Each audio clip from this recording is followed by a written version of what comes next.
Hello, hello. It is September 3rd, 2025. I'm recording this 2 days after a long tournament. This was the Marshall Chess Club's Labor Day action. I also just woke up today on September 3rd. I already said September 3rd. As you can probably tell by my morning voice, but I have like no time to record this for the next, well, I guess for the last 2 days, and also probably won't have time until like the weekend. And by that time, I'm going to forget literally everything that happened. So I'm just going to do it now, or at least some of it now, most of it now. Maybe all of it throughout the day. And yeah, I'll show you the games, I'll do the results, and, the usual stuff. So we can get straight into it. Game number 1 was against John Moyna, rated 1886. I have to say, the field this time around was very strong. I don't remember exactly, but I think I was like, so there are like 65 people registered, and I think I was like the 15th or 10th lowest rated player there at like 1440. So, not the greatest, but we'll make it work, right? We'll make it work. And I have a quick stat I just calculated on the side as I was yapping that I'll explain, or I'll tell you later, hopefully. But let's actually get into the game as I before I ramble too much. So I'm playing against John Moyna, 1886. I have the white pieces, so I start with d4. We get d5, knight f3, c6. So we might be getting into like a Slav kind of situation of like bishop f5, knight f6. I played against this a lot online. This kind of setup, which looks like a semi-Slav or a Slav. I don't remember the difference, semi-Slav and regular Slav, but whatever. G3, just going to my normal Catalan setup. So knight f6, G3, bishop G2. Then he goes E6. So this is now looking more like a closed Catalan rather than a semi-Slav, since this bishop is staying inside the pawn chain here. Or you could say it's a regular Slav. I don't fucking know the difference. Castle, bishop d6, which is fine. And, I see a lot of people play bishop e7 rather than bishop d6. And I know one of the reasons, or one of the differences with bishop d6 between bishop e7 is that if there's a trade on e4, then there's actually tempo on this bishop, and I could win the bishop pair. So that might come into effect later. But at any rate, we go c4, knight bd7. So pretty standard stuff, nothing to really say here, just normal development. Queen c2, which develops the queen to protect. C4 also start to enable the e4 push. I can also go knight bd2 first, but it's the same difference. I'm probably going to play queen c2 next move. He castles, I go knight bd2, and then he plays queen e7.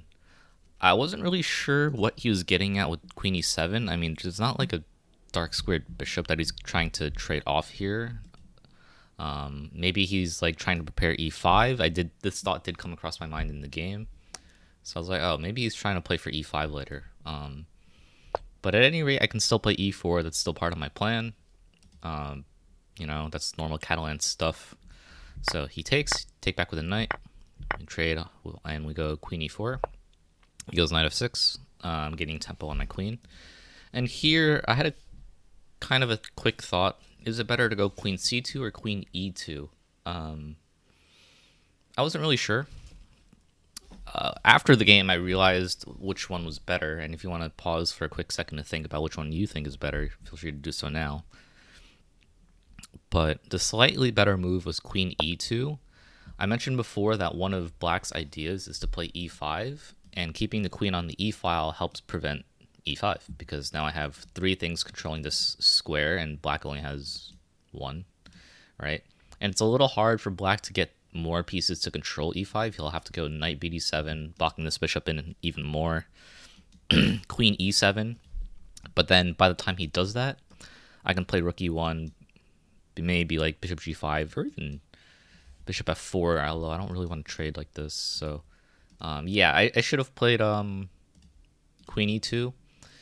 He does have c5 in response, but I don't think I'm really going to be stopping c5 at all this game, right? Like, even if I go queen c2, he can just go c5 anyway. So, like, this was like one of the smaller strategical mistakes I realized I made this game, where I'm not stopping him from playing c5, so there's no reason to try to like go queen c2 to prevent c5. Like, it's not, it's gonna happen if he wants it or not.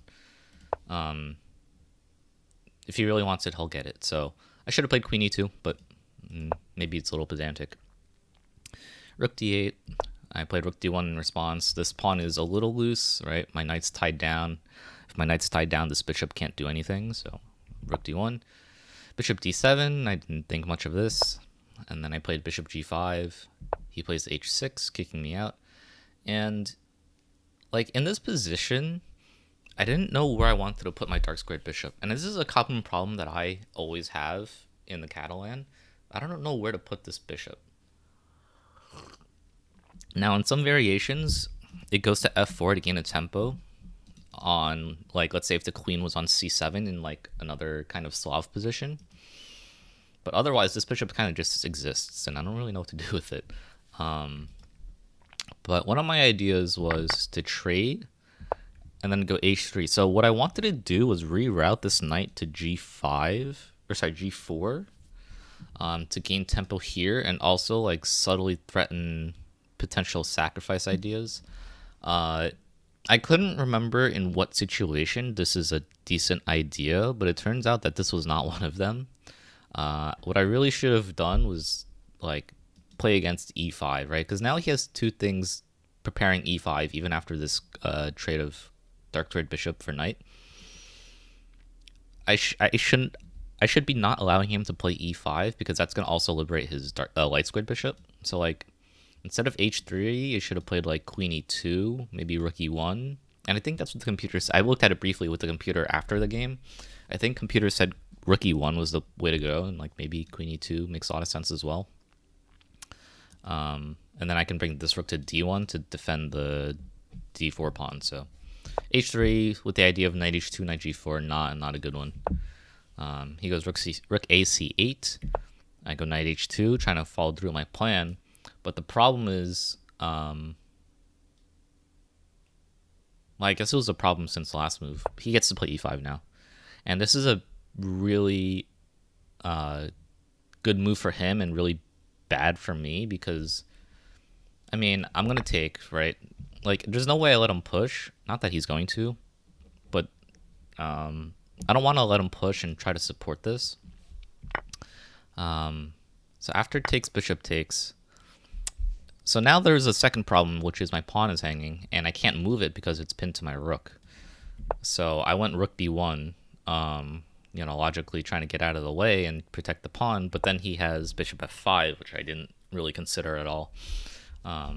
Something in my mind still thought that this bishop couldn't really do anything, and now this was a problem.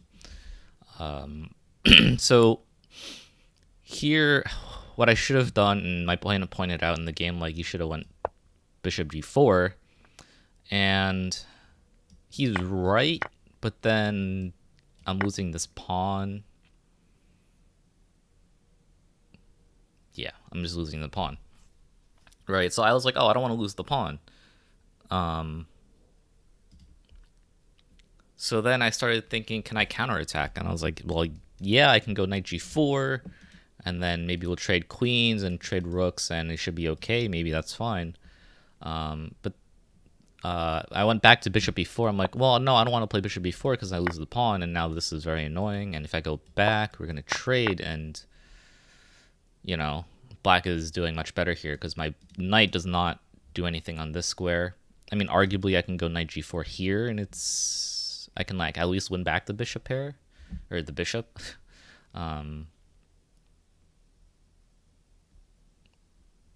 But yeah, like, this knight is just really dumb here. This was like the second mistake. Like, this idea of knight h2 is not a good one. So after some thought, I played knight g4, and I mean, it was already bad in this position, right? So it turns out that I think after bishop f4, I'm already -2 because I'm losing a pawn. I have to trade off my Catalan bishop. My knight sucks. He controls the file. And this pawn is just like constantly under pressure. I can play b3 later, but now like these dark squares are weak, which may not really matter. But yeah, this knight just looks really stupid.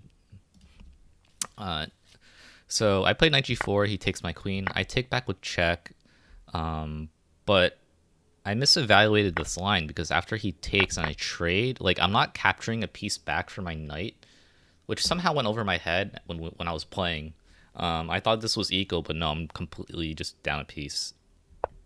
So that was just a miscalculation error on my part.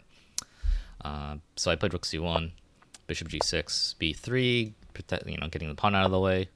Rook d2 is massively annoying because, I mean, it's on the second rank. Maybe I can go rook e1, but like that doesn't do anything either because I can't go to e7.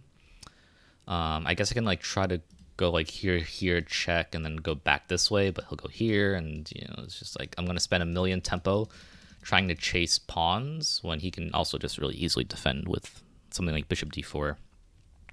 But yeah, I mean, at this point, it's just completely over. He's up a piece. I have no counterplay.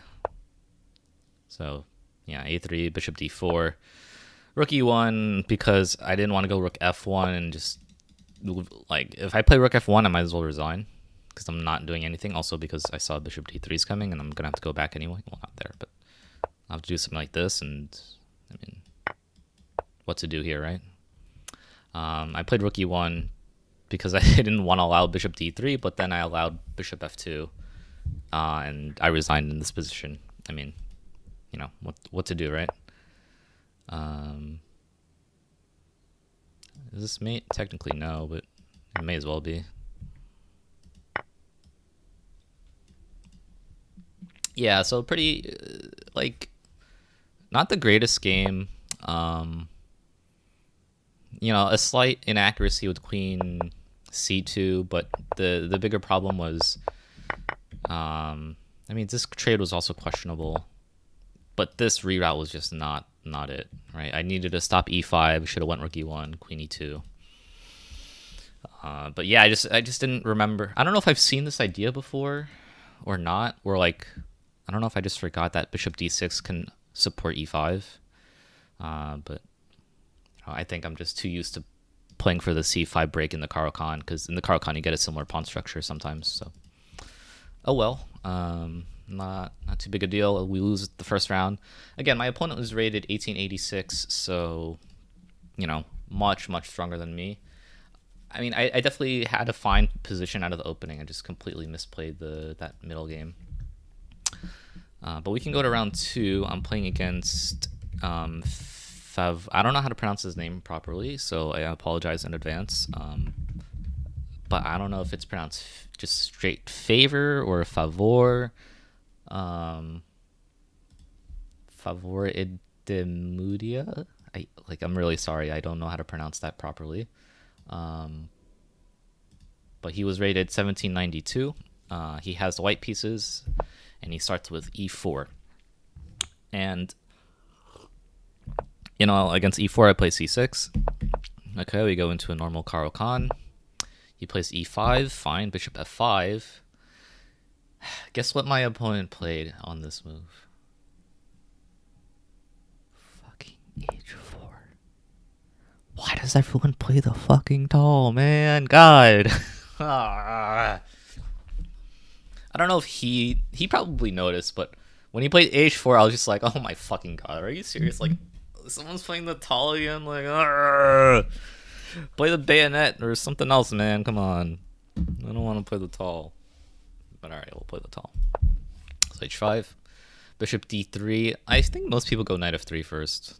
Or bishop g5. But like, whatever. You're going to play bishop d3 at some point. So, take. Just a tangent. With the Caro-Kann, like, a lot of the setups tend to, like, be very similar in the sense of, like, your pieces go here. And the order in which you put them there usually doesn't matter as much. That's what I've noticed with the Caro. But anyway, e6, bishop g5, attacking my queen. I go queen a5 check, knight bd2, bishop e7, just offering the trade because this bishop is actually a little more annoying than the potential of my bishop doing something here. I mean, yeah, I have I can use it to support c5, but I need to get this out of the way anyway. So, yeah, just play bishop e7, offer the trade, and see what happens. Knight f3. I play queen a6, offering the queen trade. Obviously, if he trades, I take back with the knight, and now c5 is supported by this knight on the edge of the board, which is a little strange looking, but I mean, it's fine. He'll play c3. I can play rook c8, and life goes on. But he played c4 to decline the queen trade, which I haven't seen this move before. This is new to me. So I had to think for a little bit. I don't know if I wrote down the times on these.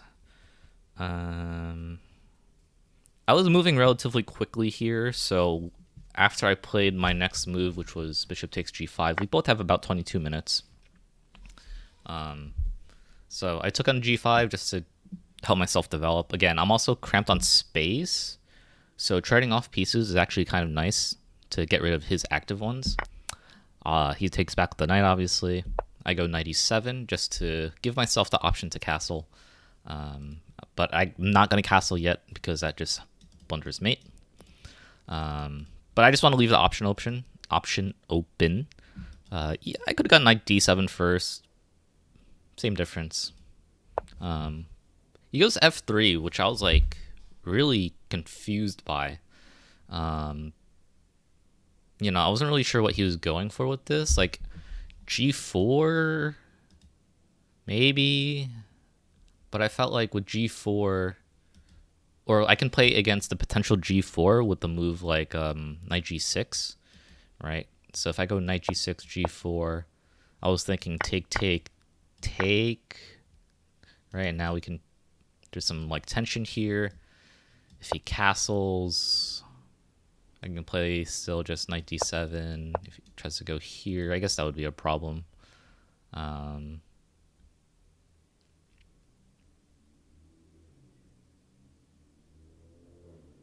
Well, I guess I could castle and give up the pawn, or I can no, I can't trade there first. So castle, give this up. But then my rook's nice hanging. So okay, maybe this is not so great. I don't know. But I thought something like this, and I actually think I may have calculated something where I thought it wasn't so good. Oh, I think I was looking at knight takes. But I didn't like knight takes because queen f3, or sorry, queen h3, and this knight is getting trapped, or lost, I should say. So I was like, okay, maybe not knight g6. He's preparing g4, but I don't really have to react to it, per se. He did spend about 3 minutes on this move, so he was probably trying to figure something out, but then I also had to figure stuff out. So I played knight d7 in response, just giving myself the option. Do I want to castle long or short? I'm not sure. We'll see. Queen c3. I assume he just wanted to get out of this pin. I went with c5, kind of just playing normal Caro-Kann moves, right? Trying to break the center a little bit. Also, notably, because the queen is on c3, I'm able to actually castle short now. So that's something I should keep in mind. dc5, knight takes c5, b4. I thought this was a nice move. I didn't really look at it, to be honest. Here I considered knight a4. I didn't really like the idea of queen a3, and now this knight is kind of just stuck. Right, I can't go there or there. I guess I can go here. But I guess white could also just play c5. Yeah, but I didn't like my knight being on the edge of the board. And also, I guess my queen's not really stuck here because it's protected, but I'm not really interested in doubling my A pawns. So I went back with knight d7. He went g4. If he takes me, I'm pretty okay with that. I'll go down a pawn. I could even recapture right away. But if he were to take, let's just say, like this. Like, there's nothing really happening here, right? Like, you're doubling your A pawns to win a pawn. I guess you can try H3. Bleh.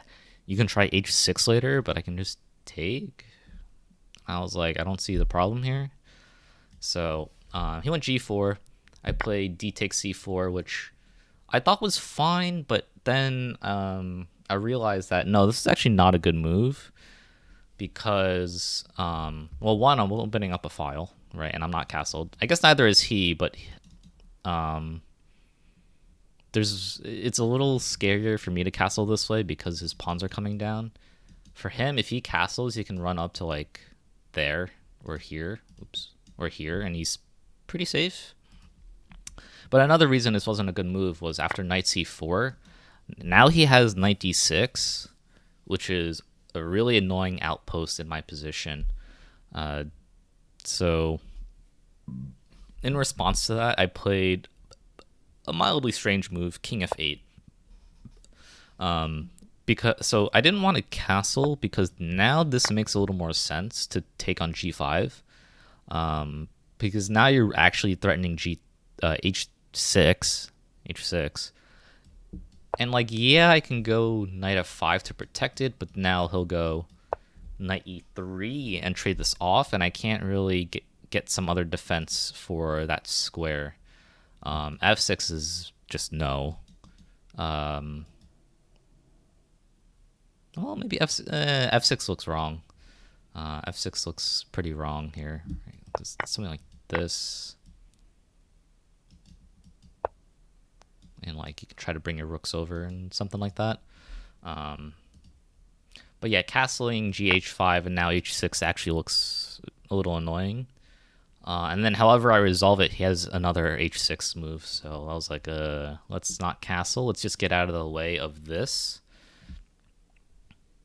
Which also forks my f7 pawn. But anyway. Yeah, I'm surprised he didn't play it. He played rook d1. I guess he's attacking my knight, so fair enough. I go queen c6. Somewhat pinning this knight, right? Because his queen is hanging. But then he played rook d6, and I was like, oh, that's also interesting. Putting pressure on my position even more. I played queen c7.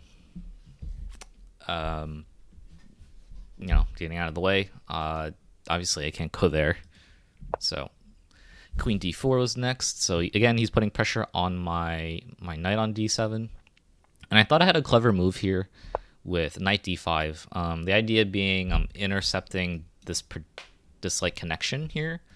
And maybe if I can get in like b5, maybe there's a world I can like take here.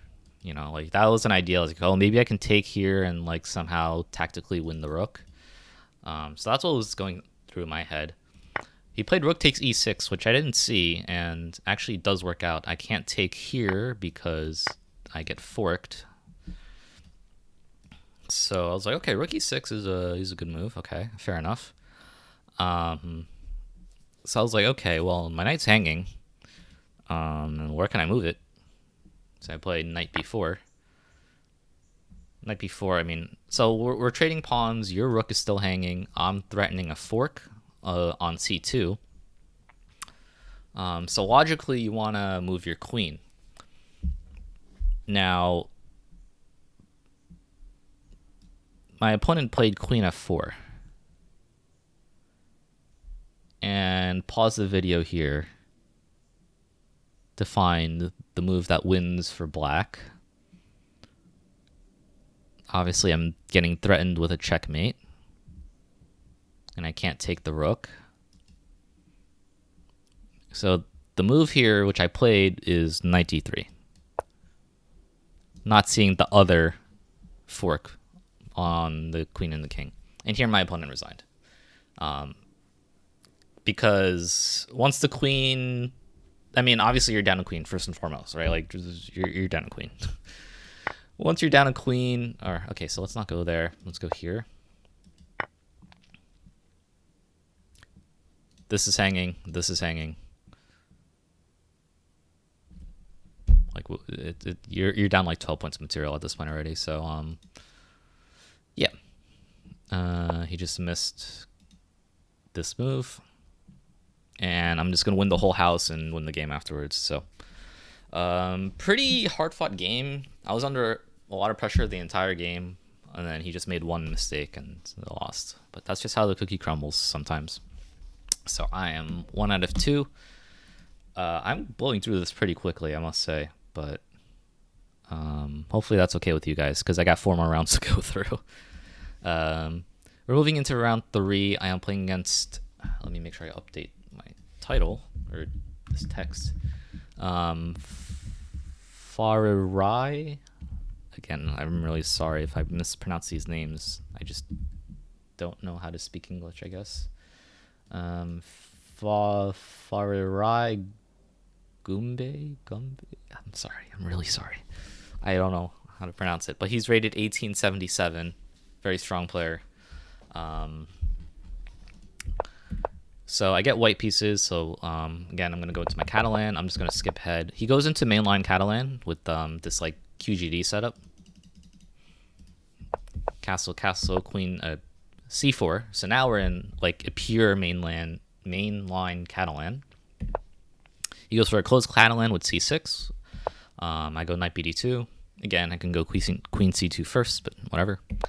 b6, queen c2. So his idea is to slowly like inch forward, develop the bishop, and contest my diagonal, and like very slowly. Bishop b7, e4, right? Thematic pawn break in the Catalan. He takes, I take. He goes knight a6, which I know is a move. I don't remember if it was in this particular line or a different one where knight a6 is the only move.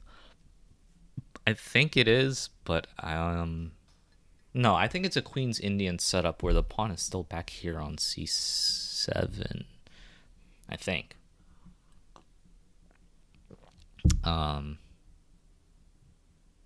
Yeah, I don't know. Anyway, knight a6. I know it's a move. So whatever. I go a3 just to not allow knight b4 or bishop b4. And then he goes c5. So pause the video here and find the winning move for white.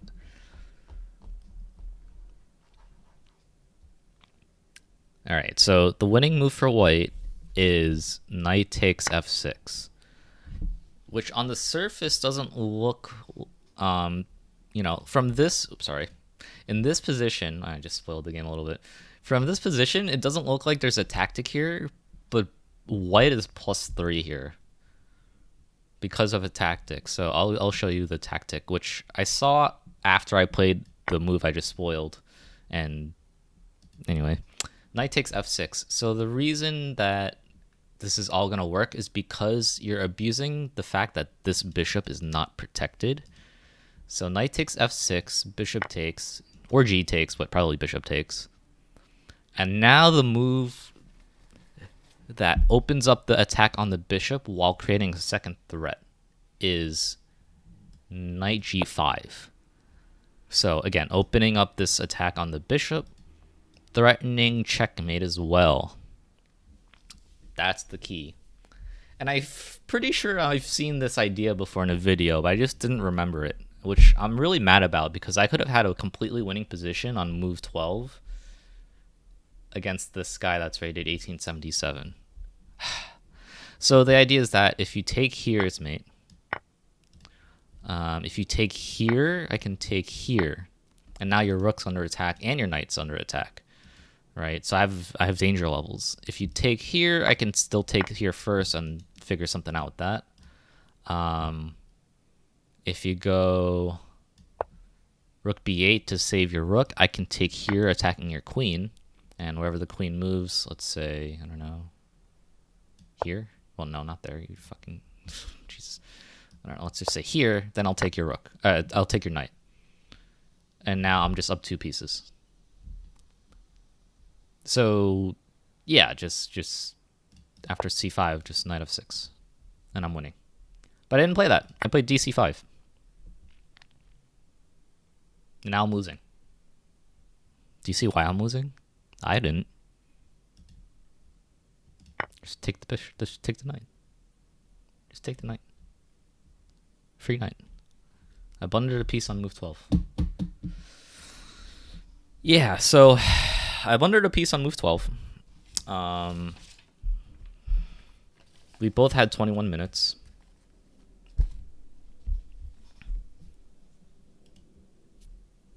I'm just lost. Like, there's nothing here. I have no compensation. I mean, I'll scroll through the rest of the game because I think at this point there's nothing to analyze. Um, Infiltrating with the queen, declining the trade, he trades off a piece.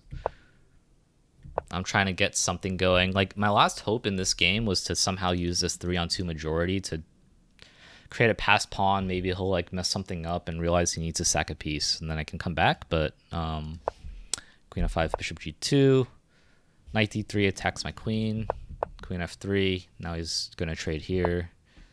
Bishop f6 attacks my queen. Take here. E4, thinking I can like cut off the queen's protection of the knight and try to win it, but he has this check and this check, which forces me to take here, because if I go here, I'll take with check, and then it's like a windmill. Go wherever. You can just like win all my pieces and, you know, do that. So I just go down another exchange. I mean, now rook d1 is coming. Like, what is there to do in this position, right? I mean, I guess queen, rook f1, queen f6, and then this is coming, this is coming. I'm just losing, so all right. Let's go through that. I literally spent like 5 minutes over this game, but this was the worst game of my of the tournament today, or of the day. I blundered a piece on move 12, and I had no counterplay. I don't know. I think this is probably the worst game I've played. Actually, no, that's not true. I played a really bad one a long time ago. I don't want to relive that. But yeah, I was winning and then I lost. I was winning and then I lost.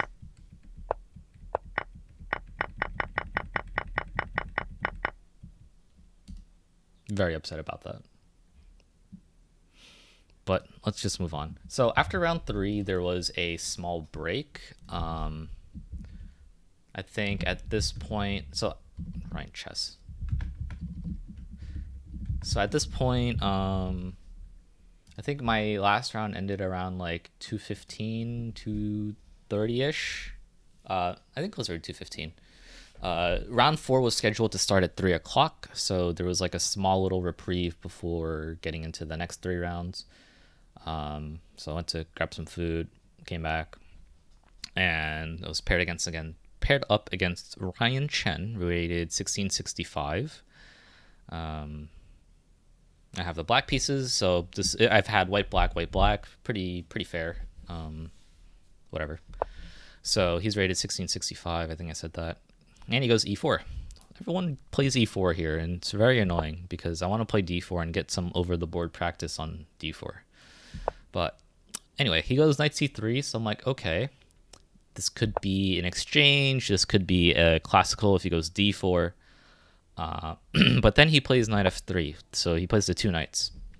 Now, the 2 knights is not something I've looked at recently. A while ago, I was looking into a different line than what I usually play. So what I learned initially in the Caro against the 2 knights was just to play knight f6, and go into this Tartakower pawn structure. The benefit being easy development. The problem being worse pawn structure.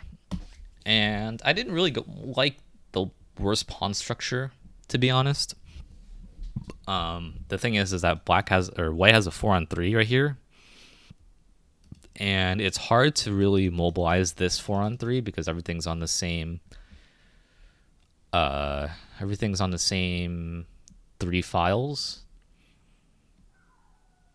So I have to go for an attack, but it's not so simple. I've come to not really like this pawn structure after some time, so I didn't really want to keep playing the Tartakower. So I tried learning this bishop g4. And I've looked at videos. I've like, you know, I went over some theory videos and tried to remember the ideas, but it's been a while since then, so I don't remember them. So when we got to this position, I was like, oh man, I don't really remember what I'm doing here. He plays h3, which I know is like the move to play here, which I don't remember exactly why, but whatever. So you can take and take, and I think you don't want to go here because this will happen, or even an h4. And I guess also this might happen. Oh no, because I can take here. So here, there. I guess you could take maybe. I don't know. Anyway, but I know I'm supposed to take, and e6. I mean, pretty logical, right? Just solidifying everything here. He goes g3, which I didn't remember seeing in my notes. Well, not that I looked at my notes, but I didn't remember this move in my review when I was first learning it. But I was like, I guess that makes sense. I guess it's because your bishop's not really going anywhere here. But anyway, knight d7, d4, controlling the center, knight e7. This is very passive, but thing is, I didn't want to. I could have went c5 right away, but I didn't like the idea of this. Also, yeah, that just hangs a pawn, so I can't go c5 anyway. Never mind. Knight d7, d4, knight e7. So now if he ever takes here, I can take back with the knight, and it's all fine. Bishop g2. Now I decide to take on e4. I don't remember why I decided to take now. I think it had to do with like how the pawn tension was hanging or going on with. I think I wanted to resolve it and play c5. So I went knight d5 after he takes with the knight. Bishop g5, obviously hitting this. Queen a5. He goes bishop d2, and I go queen a6. I should have went to queen. I should have won queen b6, just immediately going here and here. And then I figured if you really want to defend both of the pawns, you would go here. This is what I thought in my head. I thought bishop c3 and then something like this. Bishop, I don't know, somewhere there. And I think it's about equal.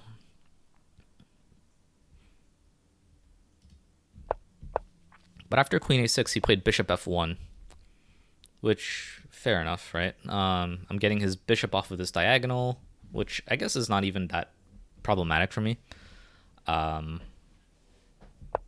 I was also stopping him from castling kingside with this move, so yeah. Anyway, I eventually get my queen to b6. And I really thought he was going to play bishop c3 here, but then he long castled, and I'm like, oh. So after he long castles, I'm reevaluating if I actually want to take this pawn, because that's going to completely open up the d file. And, you know, if I take it right away, he can go like here. And after something like, I don't know, queen a4, king b1. He does control the file. I'm not castled yet. I guess something like bishop e7. Yeah, I'm not too sure how the game would go here, but I just didn't like the idea of him having the open file, and I'm not castled yet. So I'm like, I didn't really want to just take this right away. Maybe I could have, and it'd be fine, but I decided against it and went with c3. And then I played c5, which... So in my mind, I'm like, okay, I can castle at any moment, so I'm probably fine to just continue with what I would do after I castle. But I think cutting that corner is what really bit me in the butt this game, as you'll see in a second. He takes, I play knight takes, bishop takes, and now bishop c4. And the problem... So I saw all of this, and then I realized after rook d8, bishop g5, I was like, oh, yeah, maybe I should have castled. Right? Maybe I shouldn't have cut that corner, because now this move is really good for white. It's tempo on the rook, which doesn't give me time, or it's tempo on the rook and also adds an attacker to my knight, and I don't have a way to really stop both this and the attack on the knight. I mean, I did consider f6, but this just does not look right. Like if I was white here, I would just sacrifice here, right? And if pawn takes, this is just, I have to be losing here. Or actually, I guess I have this, so maybe not. So after take, oh yeah, just queen here. I mean, this doesn't look that great for.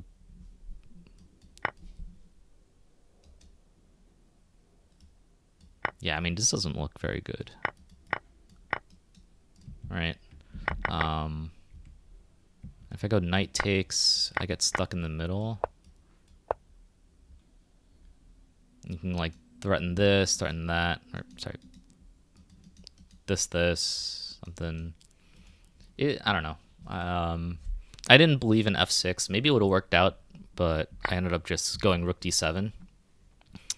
And now is where all the problems begin, because he gets rook e1 check, and I cannot castle because I never did.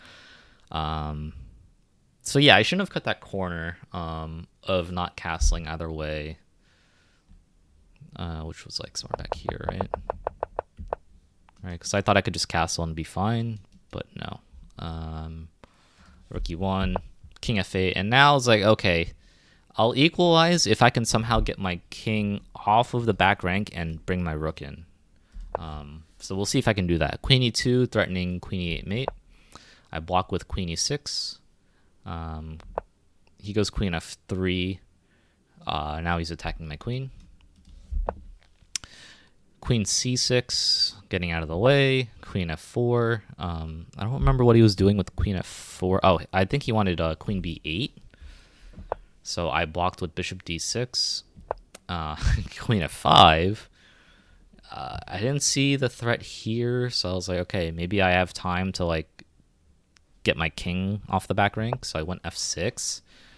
And then he sacked, and I'm like, all right, here we go. So I was considering taking here, but after queen takes, that just, I don't know, that didn't look right. So I went with rook f7, which is funny because now you just take on g7, and it's like the same, it's basically the same position, except the queen, well, now we get the same position, right? So bishop f6, so if I took here, we would get a similar position as we did here, just in a different move order.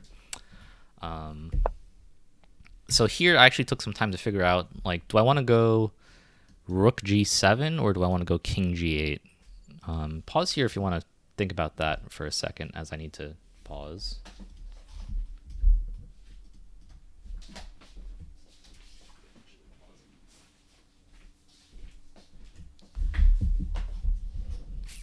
So actually, I'm going to turn on the engine here and see what the better move was. Looks like king g8. I mean, so I'm losing here for sure, right? Like, I'm just completely worse. Yeah, so king g8 is +4, rook g7 is +5.7. So at least I made the right move here. This was just based on intuition, because this could not be right.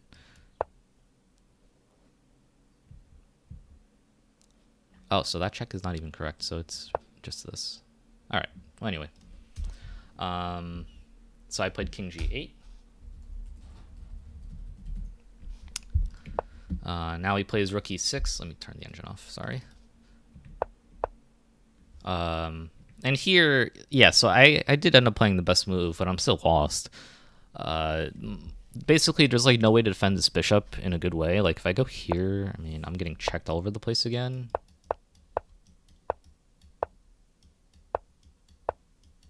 Something like that. So I went bishop f8, counterattacking, and I know I'm losing my bishop back, but I figured, okay, after something like this, which is what happened in the game, I'm down 2 pawns, but it's a rook endgame. So, like, maybe there's a world where I can, like, maybe I can, like, salvage it if I somehow outplay him in a rook endgame. The problem is it's me trying to outplay him in a rook endgame, which I'm not particularly great at to begin with. So, I mean, I figured this was my best chance, being down 2 pawns rather than being down like a piece or something else. So, king g7. So here's where I stopped notating. I had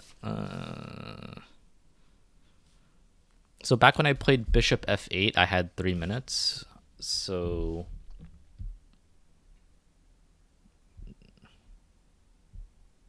yeah, not really much to say there. So I don't remember exactly the moves until the end, but I remember we traded one pair of rooks when I was trying to chase around his queenside pawns, and at some point we got to something like this. He played rook h6, and I don't remember why I didn't play king d6, king d5. Oh, maybe his king was on yeah. So I think his king was actually on c4 in the end, and that's why I wasn't able to play king d6, king d5. I think white's king was actually on c4 at the end. Yeah, there was a reason why I didn't play something else like this or this. I mean, I think moving the king up this way makes a lot more sense, to be fair. But anyway, I just played king e7, and now he plays rook h7, and I resigned here because I'm just completely down. I'm down 3 pawns. Furthermore, after this, like there's nothing to do here, right? Too many threats, can't really do much, can't stop them all. So I end up losing round 4. So now I am, what am I? I'm at 1 out of 4. Yeah, not a great tournament for me. So 2 rounds to go, maybe I can turn it around. Moving on to game number 3, as I am trying to do something else real quick. Game 3, I have the white pieces against Axel Flynn Peters, rated 1661. Let me fix that.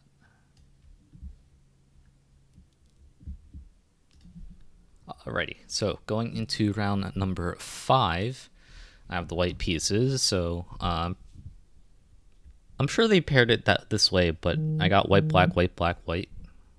And spoiler alert, for round 6 I got black. So I like that. That was pretty cool.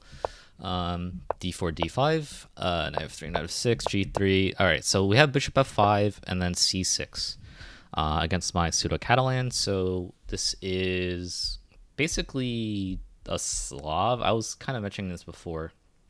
We're getting into like a Slav-style position. And with the Slav-style positions, the one thing that's different than the normal queen c2, knight bd2 is that you're actually gonna play against the b7 pawn, because this bishop is outside of what's gonna be the pawn chain when the pawn moves to e6. This is a common idea also in the Caro-Kann. Well, I wouldn't say common, but this is an idea in the Caro-Kann. When this bishop goes out here, you can play queen b6. Not that taking on b2 is always a good idea, but that's a whole other story. So you still want to go with c4.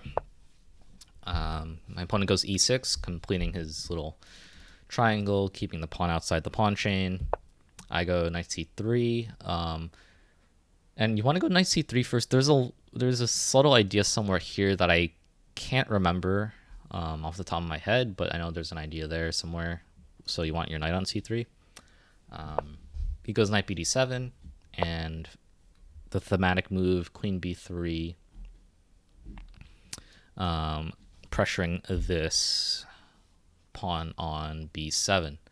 And I think I've mentioned this position a couple times in my recaps, but one of the main lines is to offer the queen trade like this and play this endgame where the knight actually reroutes. So let's just say this. The knight's going to reroute like this to pressure these pawns. So that's one idea. But you could also probably just go for a minority attack and then repush the second b pawn. He goes queen c8, defending the pawn, which is one of the many ways to defend it.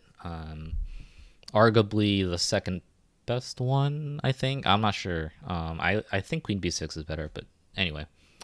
Queen c8, I go knight h4, basically winning the bishop pair, right? Because this bishop really just has to go here.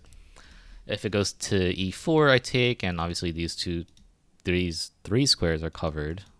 So the only real option is bishop g6. Take. And now castles, bishop d6, pretty logical move. e4. Again, like this is like, you know, common idea here. So he goes knight takes, which I thought was interesting. Because most people would play pawn takes first and then go here. But I guess, I don't know. This would be the same position if he trades it down. So I don't really know why he went knight takes first, but sure. But we get the same position if he took with the pawn first. So knight f6, bishop g2. Pretty standard affair right now. This time I'm a little more aware of the fact that e5 is possible, and he can like force me to split my pawns. Like it's not really split because this is fine, right? Queen d7. I didn't quite see the purpose of this move. Like you're still defending your pawn, so that's good. And I guess you're defending the bishop if you really need to. So I was like, okay, fine. Rook e1, stopping the e5 push. Let me pause. Okay, I had to take a small break, but I played rook e1 here. Yeah, I was trying to play against e5, just like in that round one game where our opponent went for e5. Which admittedly, I guess in this position, it's not quite a problem because there's no light squared bishop to really liberate. So e5 is not a critical pawn break. Maybe c5 is in this situation here. So maybe like a bishop d3 would have been, bishop e3 would have been good. But anyway, he went for a long castle. And here I was like, okay, how can I want to open the center, right? Because I have the bishop pair. I want to create open lines for my rooks and somehow attack that king, right? He's going to come down this way, one way or another somehow. And I'm already in position to like, I wouldn't say already in position, but like I have the beginnings of ideas, right? With like my queen, my bishop, like, so there's some beginnings of an idea. Beginnings of an idea. But I went with bishop e3. Eventually, I want to play d5, break open this so that my bishops are just really strong towards black's king. He goes rook h5. So I saw his idea was to just double up the rooks on the h file and come down and try to do something. I mean, he can't do it with his rooks alone because even if he takes on h2, my bishop is protecting h1. So it's going to be take a little bit of time for him to actually do anything with rook h8, rook h1. Like, and his queen can't even come to h3 if this pawn were to go after like d5 takes because like bishops is there. So yeah, I was like, okay, you don't really have an attack yet. I'm gonna start working on mine, or continue working on mine. So I played d5. He plays e takes, which makes sense because he's trying to open up his queen towards my king. Pawn takes, of course, and now knight takes. And I considered taking here and like trying to do something like this, but sorry, I spoiled it, so I have to cut very awkwardly here. C takes. Yeah, so I wanted him to take here, like this, and go here, but he doesn't have to do that. He can play, sorry, knight takes. He can play, if I were to play bishop takes, he can play rook takes. And like, yeah, he's no longer coming here, right? And I can play rook c1. But I mean, queen h3 already looks good. And I don't have anything here, really. I mean, actually, I guess I could take here. So I guess maybe start with this. And now his position actually looks pretty good, right? He's got a lot of ideas now. So definitely not the way to go there. He does continue with rook dh8, or rook dh8. Yeah, that's right. I continued rook c. Oh wait, I missed moves. Jesus. So after knight takes d5. Wow, I'm a mess. I'm a mess.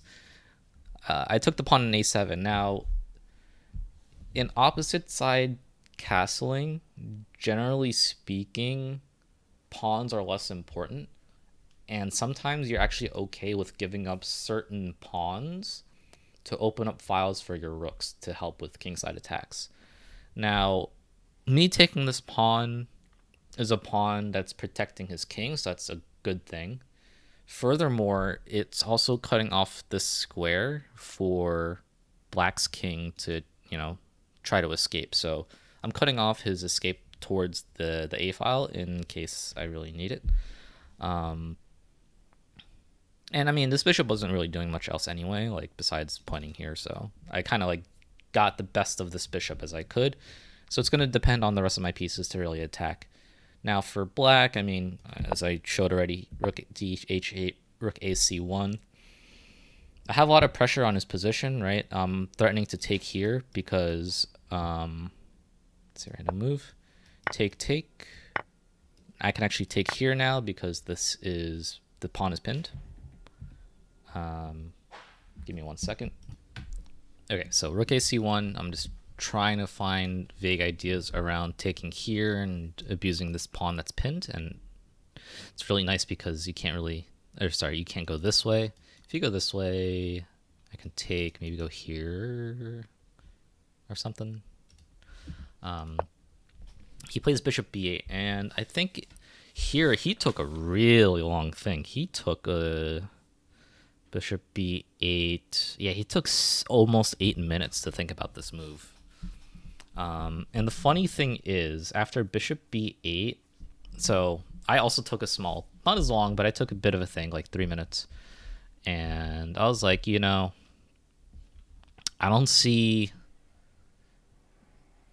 wasn't really sure what to do with this bishop. I guess I could have went here. But I just ended up taking. And then he takes back. Yeah, I definitely realized that I was just getting tired and like I was not really objectively thinking about what moves I should be making. Yeah, it was just like, I don't know. I can definitely feel my brain just like trying its best and it's just like not going anywhere. But anyway, in this position, I'm like, okay, so now we got to figure out how we're dealing with this problem of the two rooks coming down the H file. And I was looking at H4, right? Obviously, it stops the rook. But I saw G5 and I saw this idea earlier in the game.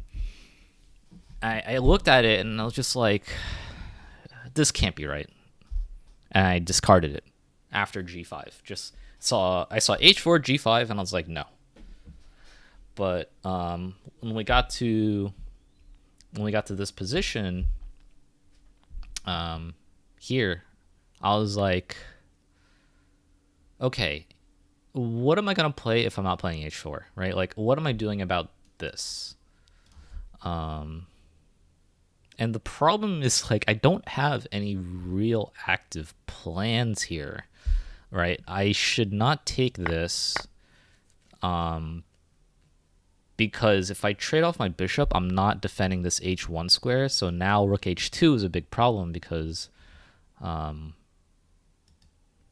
like, he's infiltrating. He gets queen h3 in, and like it's just bad, right? So like,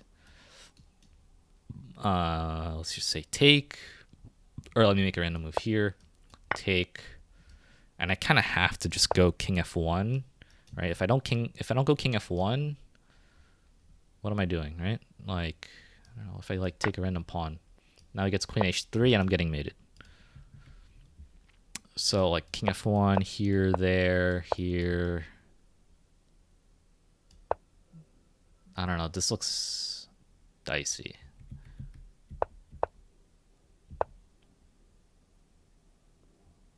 Like, maybe it's still fine and it's a draw, but I didn't like the idea of bringing my king into the open, especially when he still has like queen and all these pieces around. So I was like, yeah, no, let's not trade off the bishop. But after h4 g5, I was like, you know what? I saw a really quick idea, and I'm like, wait, this actually might work if he falls for it. Now, I saw the line. I didn't calculate a refutation. And it took me 5 minutes to play h4, by the way, because I just couldn't find another idea on the board. But when I saw this line after like 5 minutes of thinking, yeah, a little less than 5. I was like, okay, you know what, this might work, so let's play it. So h4 g5 is actually what happened, and I saw this move rook c4. I think rook e4 also works. I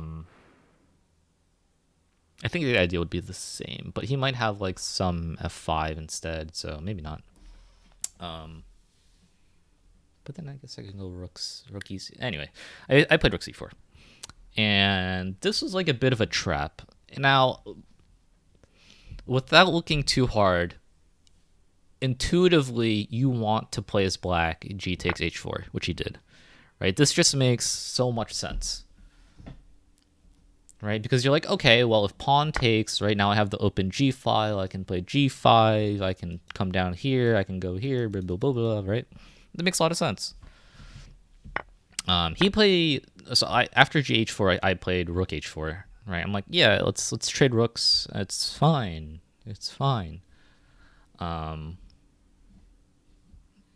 So he took, and I took back on h4, and then, I mean, logically you want to take the pawn, like free pawn, advancing the rook.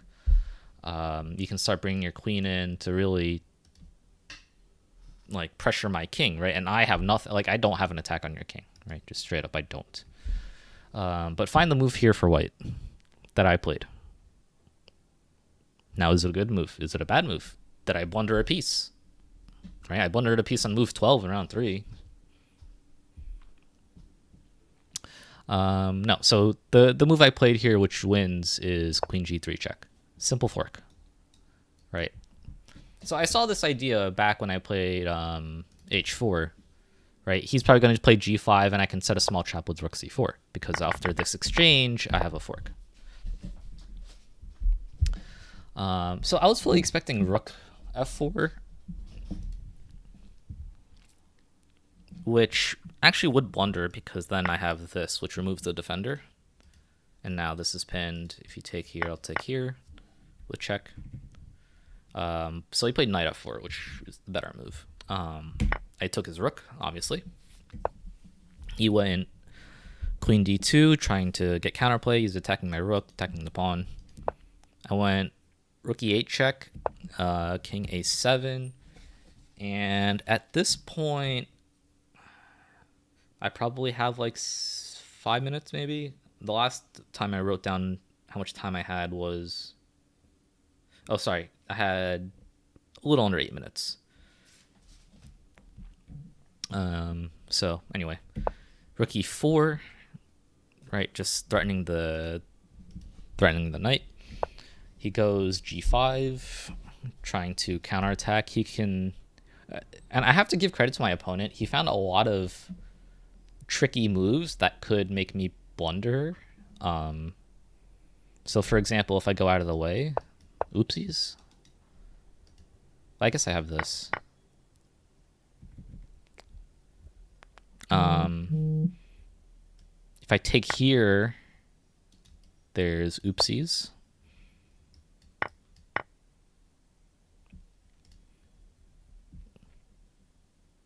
But yeah, there's like a lot of ways for me to mess up here, so I had to be really careful. I played queen g4, just not allowing this idea.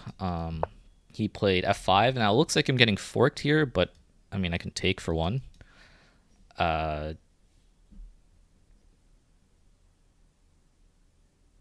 I can take, but I don't know. Something about taking here felt a little wrong. So what I ended up doing was just playing rook a4 check. Rook a4, just get out of the way, king b7, and then I can play queen f3. And here I can't play queen g... Oh, actually I could play queen g3. No, I can't play queen g3 because, yeah, queen d1 check. All right, this is a fork. So yeah, like I said, there's a lot of moves where it's just like... just tiny, like, little things that could go wrong. Thankfully, because he spent so much time thinking about his, like, a couple of moves before he blundered the rook, had a pretty decent time advantage. I would say like 3 to 4 minutes, so I could just be a little careful. Just don't blunder anything. He's running low on time. Like, I'll be fine. He goes queen e1. Now I have to be careful here because I think this... I wanted to play this, but I think he had... No, he didn't have this. What am I thinking? I don't remember. He had something here, but I played king h2. He went queen e5, trying to line up a discovery, but I just went queen g3, so now your knight is pinned. In a way, right? You don't have any discoveries because I can just take back with the pawn, so all good. He plays b5, just trying to get counterplay. Fair enough. Rook b4, queen h8 check. Now I have to, here again, got to be careful, right? King g1. Oh yeah, I saw this move and I thought I would lose my queen, but no, his knight is pinned, so oops. I played bishop h3. And then I saw if you go here, I can just take here, and if you take, I'll take, and it's like, that's fine. But he played queen f8, and sorry, I spoiled a tiny bit, but whatever. Here, I'm like, you know what? Screw it. Like, I'm just gonna trade pieces off.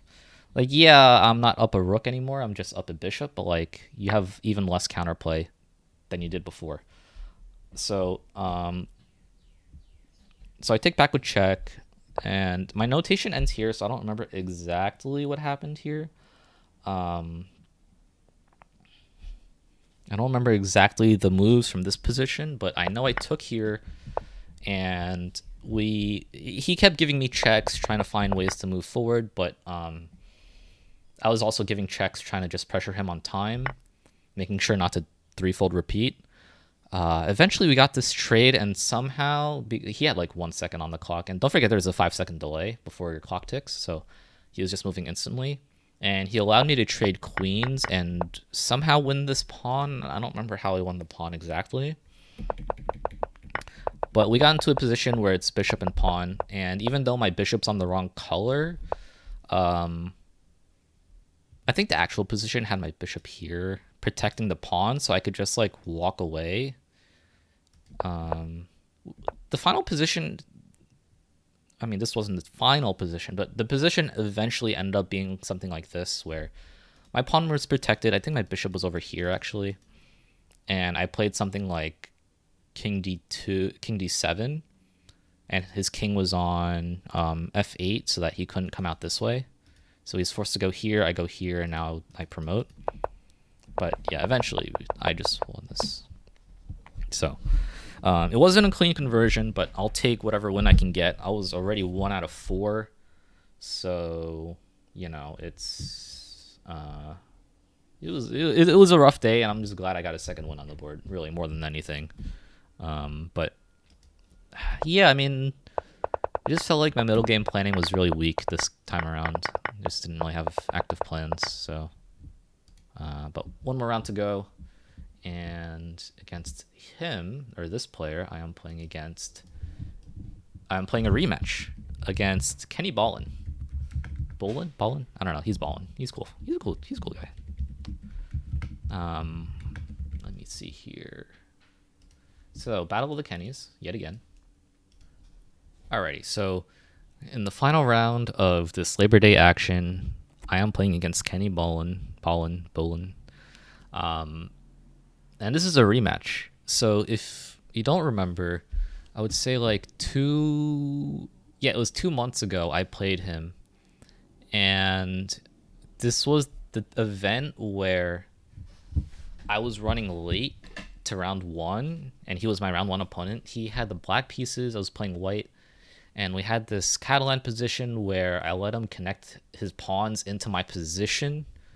So I can actually run through that last game. So this is the game I played previously against him. We go into semi-Slav kind of thing. He takes, I play knight d2, b5, knight e5, which is still good, but a4 is probably the better move. Let's fast forward. Yeah, he gets his pawn wedged into my position, and yeah, it was just like a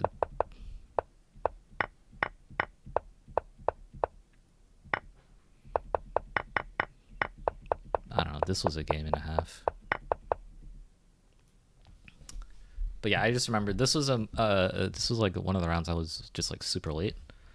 And going into here, I have the black pieces, and anyway, sorry, I'm keep getting pulled away to other things, but I have the black pieces against Kenny, so we'll see what happens. And he plays c4. I think this is the first English I've ever played against over the board. Yeah, I think so, because it's like 90% e4 and like 10% d4. And now we have our first c4 game. Now, here's the problem. I don't have a designated weapon that I know well against c4. The only thing I vaguely remember is playing a g6, bishop g7 setup. Boy, I don't know anything past that. So I was like, okay, I'm going to play knight f6 and just hope you play d4 and go into a normal d4 position. He didn't play d4. I'm like, okay, well, knight c3, like, you can still transpose into a d4 position, in which case, I mean, I could play e6, but I played b6 going into like a Queen's Indian kind of situation. He plays e4, which is not what I want to see, but whatever. Bishop b7. Now, he can't really play... I mean, he can, but knight e5...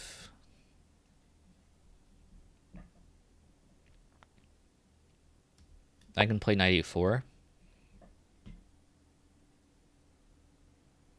And then, I mean, if he protects, I'll just take. But if he takes, I take, and it's fine. So he can't play... I mean, he can, but he played d3. e5 right away would have been a little premature, though. I played e6, so now we're getting like a Queen's Indian setup kind of thing. He goes a3, trying to prevent bishop b4, which is fair. And then I played d6 just to try to dissuade this e5 push. It does block in my bishop, and I'm very passive, but I'm literally just winging this game. I'm like literally playing on vibes, as the kids say.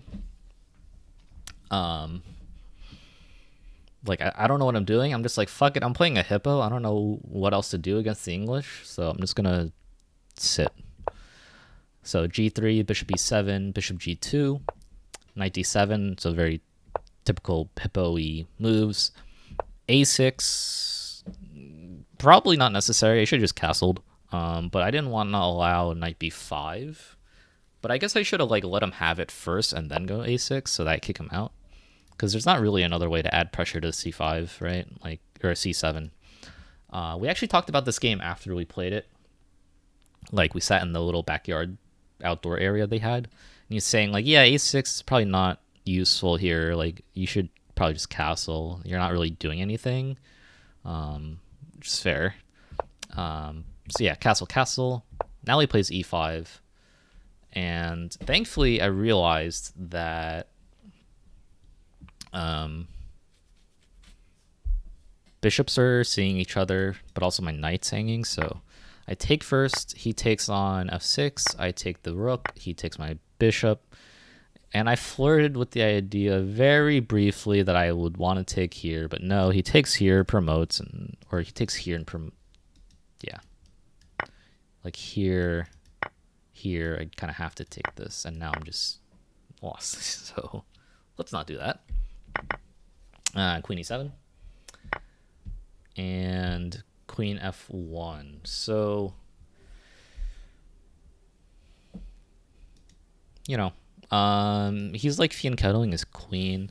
I'm looking at this position, and it's like, okay, 2 pieces for rook and pawn. It's imbalanced. Who's better here? Hard to say. Like, I have the 2 rooks, but, you know, like, I don't know. Take a second here. Who do you think is better in this position? So in this position, I wasn't really sure who was better. I figured maybe I would be okay if I played the move that I played, which was f5. I also saw knight e5 here, which it felt a little,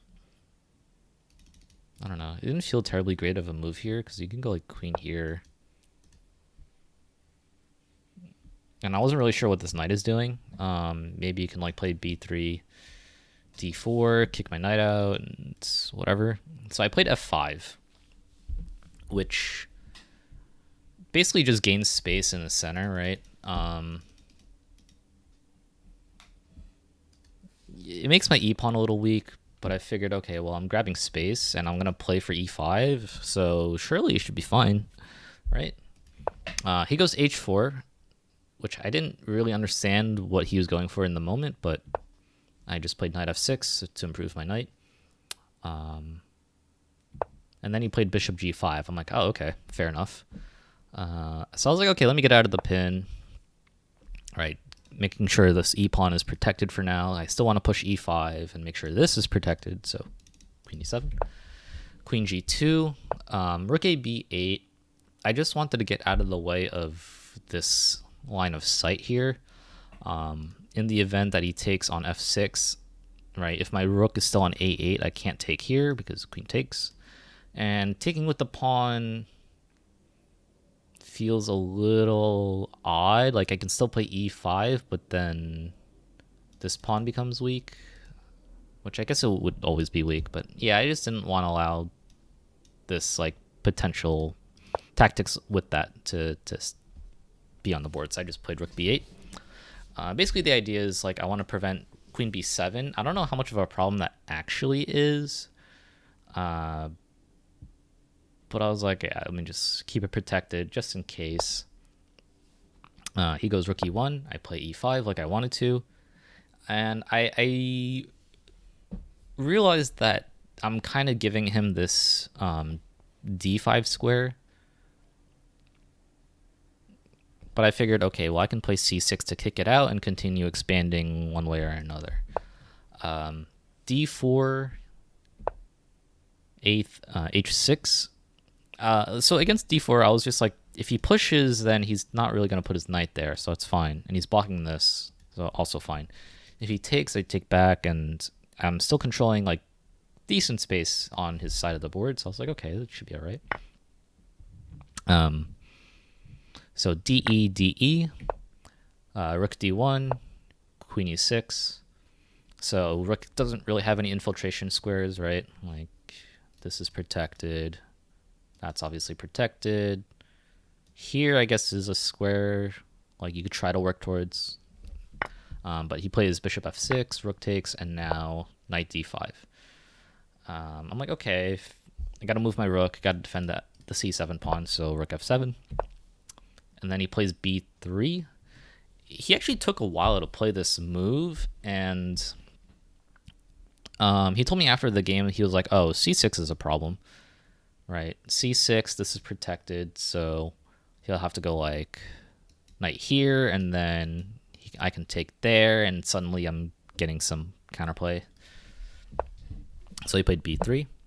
I played rook D7. He played queen F3, and now rook B D8. So I'm trying to use the strength of my position, which is the two rooks rather than the one. But he's also doing quite well in this position because he's got two knights, one of which is on a very active outpost.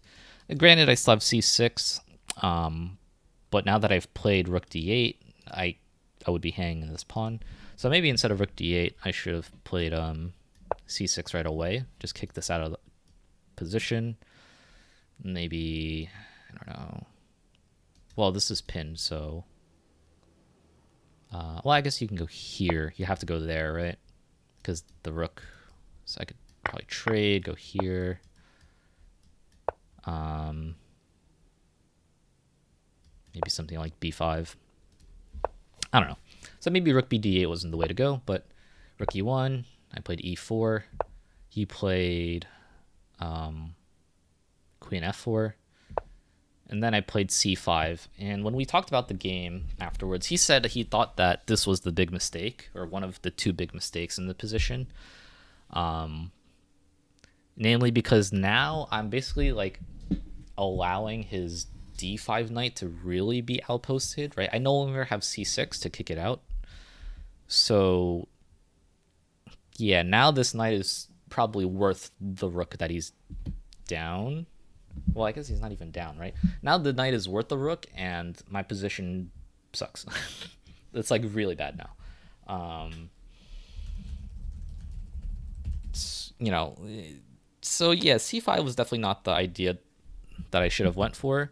The reason I played it was because I didn't want to allow knight d4, which would basically attack this pawn twice, and I don't really have a way to, you know, prevent this pawn from falling, which would probably also result in this pawn falling. So c5, that's why I played c5, but it turns out like it wasn't even good. Back here I should have played c6 is really what I should have done, but oh well. So I played c5, queen e3, basically making room for this knight to come in. Rook d6. This is just a waiting move. Like again, this is another position where I'm like, I don't know what I'm doing. And I mean, to be fair, I wasn't really sure what I was doing this entire game.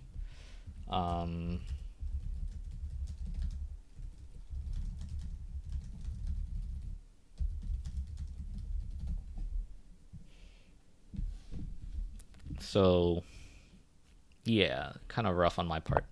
But he plays knight ef4, queen f7, now h5, and here I was like, oh yeah, no, I'm lost. Like I am positionally just lost, because I can't stop knight g5, or sorry, knight g6. His two knights are way better than my two rooks, and if I sack a rook for the exchange, I'm just down a piece. So like I'm pretty much over, like it's pretty much lost. Computer agrees, it's +3. But anyway, I went b5, just like I don't know what else to do. Like I was just hoping. I'm playing hope chess at this point because I'm lost and I don't have any other plans in the position. Maybe in some world he'll be stupid and like take here and I can get some counterplay, but he goes knight g6, bc4. I played queen h. I don't remember why I played queen h7 here, or king h7.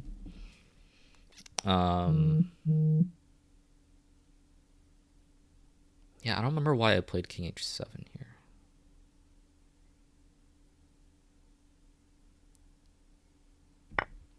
But anyway, queen c5. Rook takes g6. I was like, I need to do something. I was like, all right, let me just sack the exchange and just like try to go here and like get something going like this. But after the game, he was saying, yeah, you shouldn't sack the exchange because then you're just like super lost. Like compared to just being really worse, it's not exactly clear how white wins from this position, even though his position is so dominant. It's like he was saying like, yeah, like I'm definitely better as white, but like what do I do to win? I'm like, that's a good point. What do you do to win here? I mean, I was like, oh, maybe like rook b1, rook b7, but I still need to prepare. He still needs to prepare it with something. I don't know. I guess maybe you would go like this, pressure this pawn at the very least to start and start coming down here. But yeah, he was recommending something like queen d7, and then if he goes rook b1, maybe I have I have rook c8, and yeah, from here, like what do I do from here? Maybe this pawn is loose, so let's like go here, and maybe I can go there.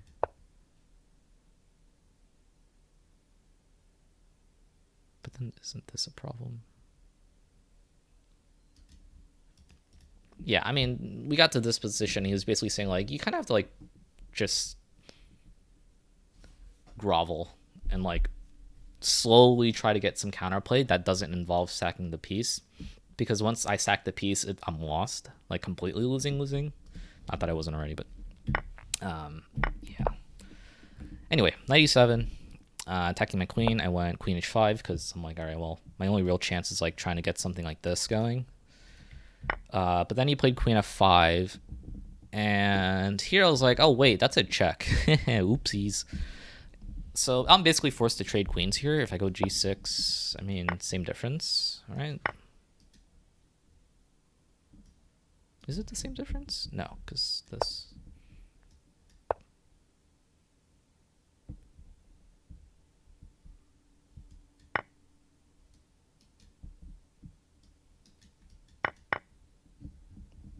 Yeah, same difference. Well, this would be worse. I'm forced to trade queens. I played rook d3 to go after the pawn, and I'm under a minute here, so I'm just like making moves and trying to hope for the best. And the game went something like this, where he protects his pawn. I'm trying to push. He offers a rook trade, but I'm like, no. And I get behind his pawn, but then he protects with the rook c4, right? Because the knight defends. If I don't trade and try to go wrap around, like, I don't have time to do that, right? Like, it just doesn't work, so I have to trade. I'm like, oh, like, maybe I can, like, get just enough tempo to win the pawn race, but I'm like, oh, wait, the knight covers this square, so I just lost. Yeah, and then I resigned after. I think he played c6, but I resigned after this move, so... yeah, so he wins the rematch, so we're tied 1-1 in the head-to-head, which is really funny.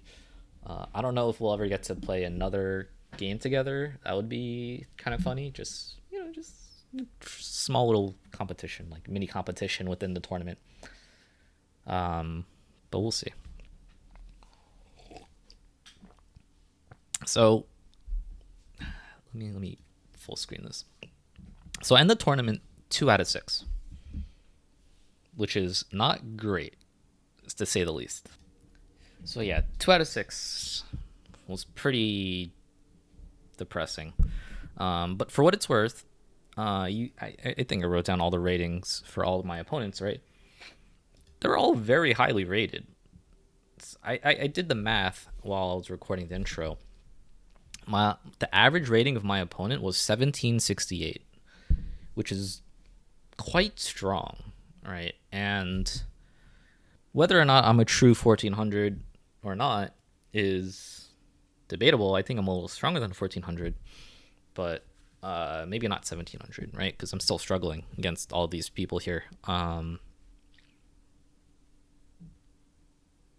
So, like, I definitely could have went 3 out of 6 if I didn't fumble a piece on move 12 in round 3. But it is what it is, sometimes you just have bad games, and that's what it is. That's just how it is sometimes. So where does that leave me? So let me come in here and switch the scene. Suspense. Oh, that's not. Okay, good enough. Where's my camera? Here I am. So where did I go? This is the table for the event, and you can see here my rating has crossed 1500. Whee! I did it. Also, isn't it kind of crazy how I went 2 out of 6 and I gained 60 points? Isn't that kind of crazy? I don't know what N3 means. What does N3 mean?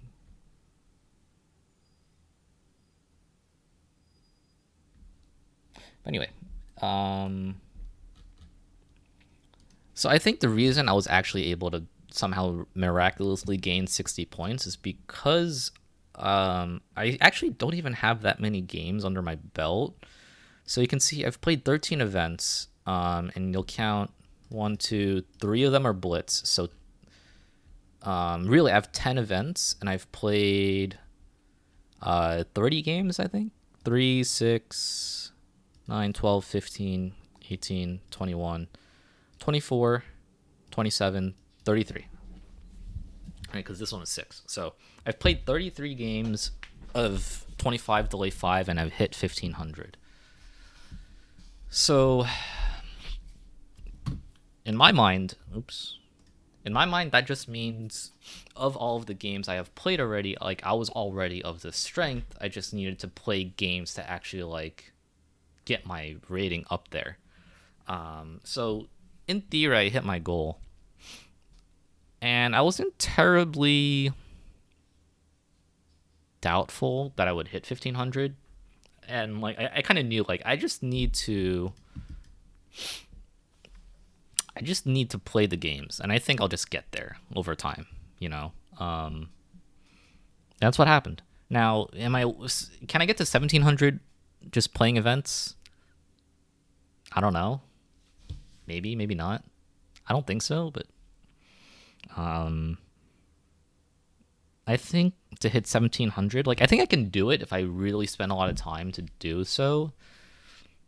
Whether or not I will is debatable. And to hit 2000, I need a coach. Like I 100% need a coach. But I mean, whatever. Like I'm here. Like we hit 1500, and I don't know. The journey is like kind of complete. My membership expires at the end of October, so I still have 2 full months to figure out what I want to do. I do have a Blitz tournament at Brooklyn Game Night on Saturday the 6th, so I'll play that. I might do the Columbus Day action, which is another 6-round event. But past that, I don't know. Like I kind of want to play a classical, like 90 plus 30 thing, but that sounds really fucking hard, man. I don't know if I can think for that long. But we'll see. I don't know. We made it. I did it. What next? Who knows? But I might make some random other videos to fill the void. Like, let me know if you're watching this late into the video. First of all, thanks for watching. I'm surprised you were that interested. But second of all, what do you want to see?